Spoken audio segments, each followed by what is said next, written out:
ചില വരികൾ, ചില ഗാനങ്ങൾ മനുഷ്യന്മാരെ വല്ലാതെ സ്വാധീനിക്കാറുണ്ട്. നിങ്ങൾ ഈ ഗാനം കേട്ടില്ലേ? കേരളത്തിൽ ഭയങ്കര ട്രെൻഡിങ് ആണ്. കേരള രാഷ്ട്രീയത്തെ വല്ലാതെ സ്വാധീനിച്ചു എന്നാണ് പറയുന്നത്. ഇങ്ങനെ ലോകത്ത് ഒരുപാടുണ്ട്. കുറച്ച് നാളായിട്ട് നമ്മൾ നിരന്തരമായിട്ട് കേൾക്കുന്ന ഒരു ഗാനം, ലോകം മുഴുവൻ ഏറ്റെടുത്തൊരു ഗാനം, അനദമ്മി ഫലസ്തീനി, മൈ ബ്ലഡ് ഈസ് പാലസ്തീനിയൻ.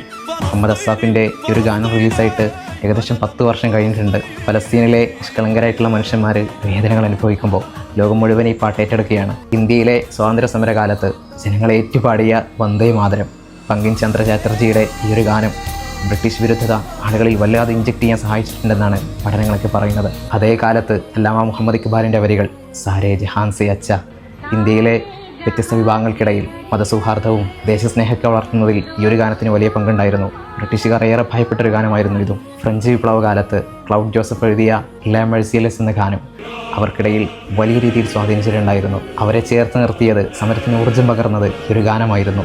ഇന്ന് ഫ്രാൻസിൻ്റെ ദേശീയ ഗാനമായിട്ട് നമുക്ക് ഈ ഗാനം കാണാൻ സാധിക്കും. അമേരിക്കയിൽ മാർട്ടിൻ ലൂതർ കിങ്ങിൻ്റെ നേതൃത്വത്തിൽ കറുത്തവർഗത്തിൻ്റെ ഉയർത്തെഴുന്നേൽപ്പിൻ്റെ കാലം ചാൾസ് ടിംഗ്ലിയുടെ വി ഷാൽ ഓവർകം എന്ന ഗാനം വല്ലാതെ ഹിറ്റായിരുന്നു.